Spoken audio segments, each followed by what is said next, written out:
Hello, ladies and gentlemen, and welcome back to Common Sense Crypto Channel. As with you always, this is Rich doing another video today on XRP. So I hope you're all having a wonderful day today, wherever you are in this great, great world. We're going to talk about XRP, but in this video, we're going to talk a little bit about retirement goals. We're going to talk about opening a business once XRP moons, because I see people ask these questions all the time. So I'm going to share some of my life's business experience with all of you. So Riddlers want you to buy 1K XRP and groom you into thinking that's all you need, plus pay them for feeding you bullshit. Smart people keep working hard to buy up the bear market and retire.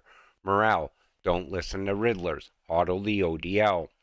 Now, everybody who ever bought XRP always has that same dream in mind. It's going to hit $35,000 through a buyback. It's going to hit $10,000 at some point in the future. Listen, I don't roll anything out when it comes to XRP, but let's invest in the smarter way. In other words, come up with a price you can live with. That's where you would be exiting XRP. If it goes higher, so be it. You have to find an exit point that's right for you. And you can't listen to Riddlers. And who knows how long it's going to take to get to 10K. I always tell you, it's going to be a high price stable coin in the future because that's what the facts are pointing to. So at what price would you sell your XRP? Some people say $8 to $15. Other people say $20 to $30. Other people say I'm not selling any till it gets to $1,000. Other people say I'm going to hold it until I see where it's going 10 years from now. But what if you don't want to wait 10 years? What if you want to exit XRP much sooner? That all comes down to your thinking. Everybody else has their own plan. Your plan has to be right for you, is what I'm saying. My current XRP strategy for the next bull run: buy it like it's only going to hit $10. So have enough where you're happy if that's its max price. Sell like it might reach $30 to $50. And keep a bag in case it goes to infinity and beyond. That's the way you need to invest. You know, I see people saying, I'm going to buy 100 XRP and I'm just going to wait till it gets to 100K. And I see other people say, I'm going to buy 1,000 XRP and wait until it gets to $1,000. Everybody's thinking is different. But then there comes the people that say, I'm going to cash out my XRP and I'm going to go open a business. Other people say, I'm going to stake my XRP. I'm going to borrow against my XRP. I'm going to lend my XRP out and get interest from it. There's going to be a lot of options in the future. But let's talk about if you were to cash out and start your own business. Because I could tell you right now, opening a business, there's a lot of common mistakes people make when they start one. And we see here, I'll open my own little business. I'd open my own business. And there's so many people that say that throughout the XRP community all the time. Top 6 causes of small business failure: no market need, ran out of cash, not the right team, got outcompeted, pricing, cost issues, user unfriendly product. You have to be able to sell a product that customers would want. You could also get a skill set. If you have a skill set, you could open your own business with just yourself. You don't even have to have employees at first. The other biggest mistake people make when they start their business, and I actually made this mistake, I bought a brand new van. I started an office storefront. I went and leased it. And then I realized that I have to have enough business to maintain that cost. I'm going to teach you how to get your own small business up and running without a storefront and without a brand new vehicle, if you have a skill set. And then we'll talk about if you don't want to go back to school or learn something, or if you don't have a skill set, we'll talk about that as well. So, if you have a skill set, the best way to start a business is right out of your own home. Most likely you already work for someone else, but you figure you're worth more than they're paying you. The problem with that, say you're a plumber, right? And you're great at your job. Your employer knows you're great at your job, but he doesn't want to tell you that. He wants to keep you happy, keep you there, and keep you working because you're making him money. Now you're going to go and venture out on your own. The problem with that is most employers in the trade industry have a non-compete. They make you sign a non-compete so that you can't steal business away from them. That protects them from any type of business you're going to have in the future for a period of time. Most of the time, it's 2 to 5 years, depending on the business. Now, if you already have that skill set, maybe you're doing odd jobs for family and friends. Maybe expand that out a little bit. Start advertising a little bit. But don't go out and buy the brand new vehicle, and do not get the storefront because you don't need it yet. Once you build your business out, you could get those things later. This way, you could keep your costs down and you can compete with the biggest companies out there, because the big companies have a lot of overhead, so they have to charge a lot of money for their services. Do you see where I'm going with this? Now, here's the other problem that arises in any business, and this happened to me in 2020. A major event happens, such as the pandemic. Going in before COVID hit, I had job after job lined up. Word of mouth jobs, that's the best as well, because people already vouched for you for a future customer. They already know your work. They know you as a person. They know if they call you, you're gonna show up. And maybe it's in off hours, and maybe you don't charge them here and there. Keep them happy. Anybody who sends you work, you have to keep them happy. So when COVID hit, I had a lot of business lined up. Then all of a sudden, the messages started pouring in. Let's cancel. Let's see where the pandemic's going. I had to close my shop up. I don't have customers myself. I can't do this right now. I can't afford it.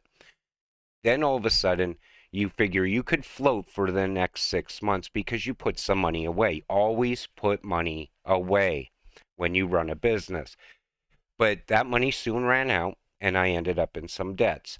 That's how I ended up starting YouTube. And I looked at YouTube as a business as well.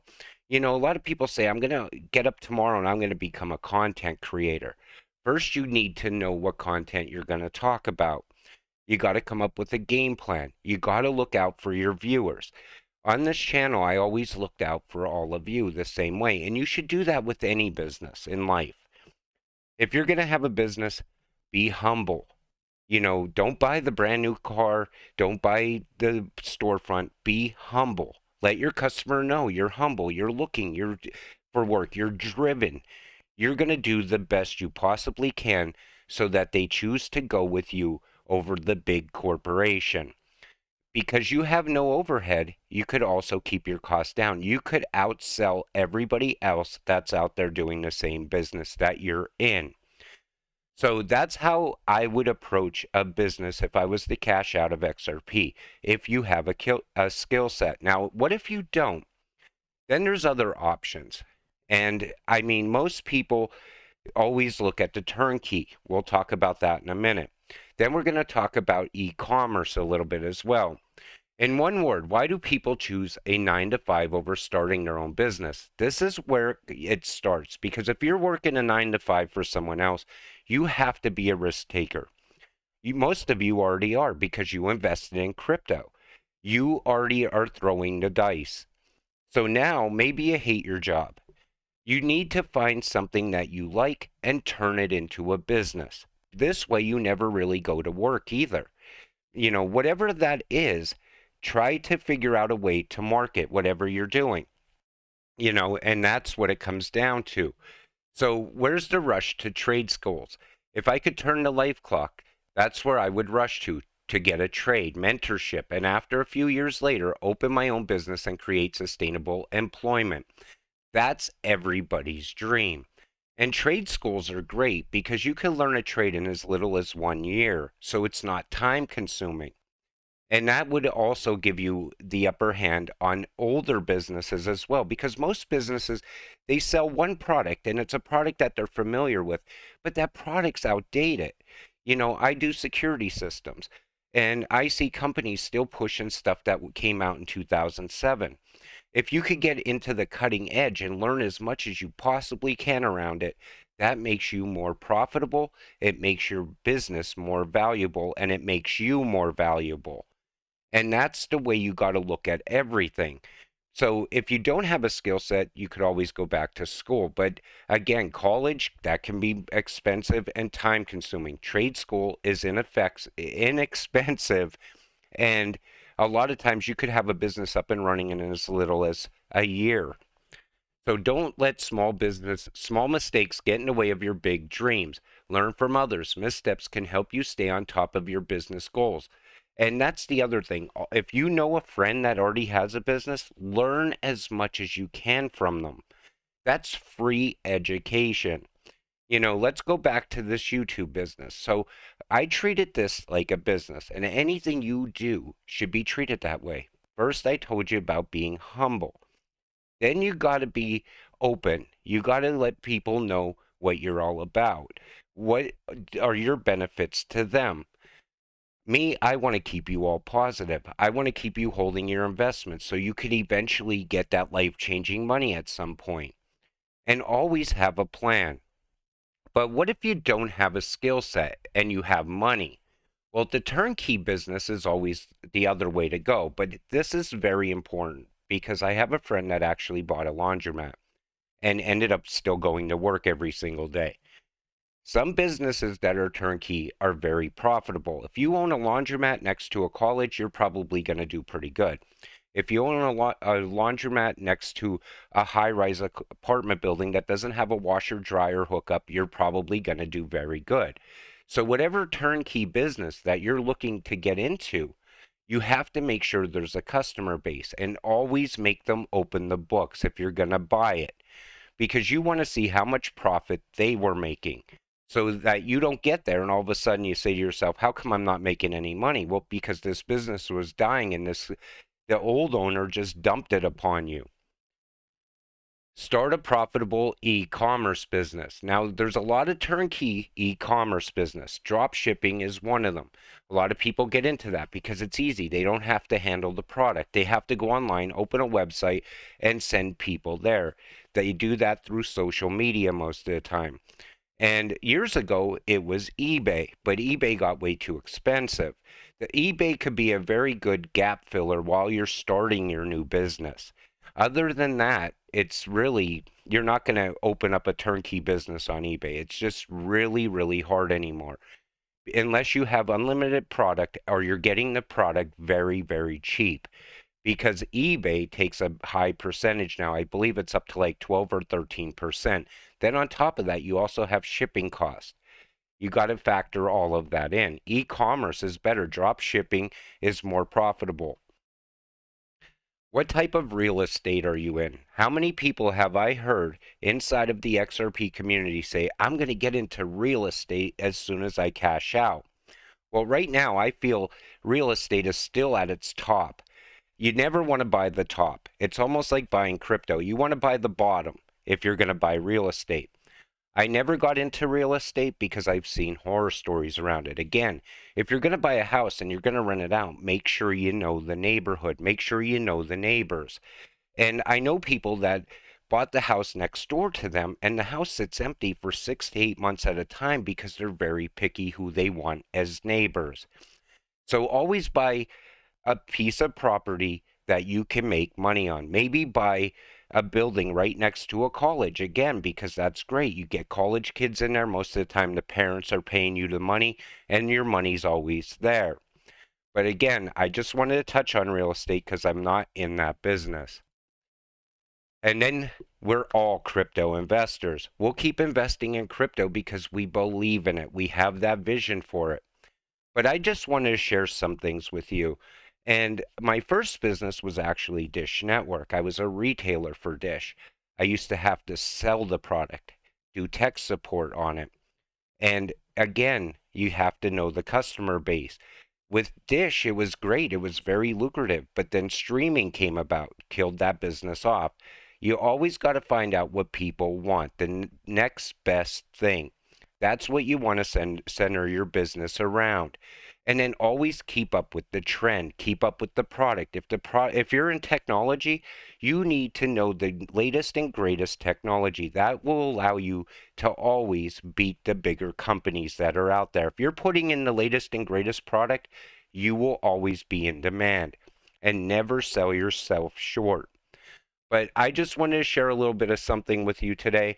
I figured this was a great video to talk about because, this shares life experience. It's a little bit different.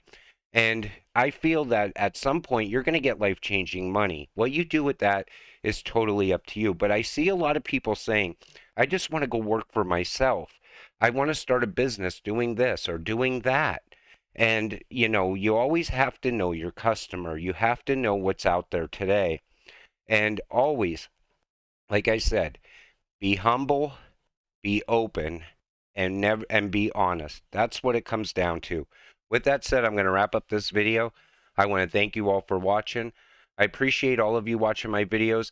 Hopefully I explained this right. If I didn't, I'll probably do another video where I explain it a little bit more in depth, or maybe I'll put a course together or something.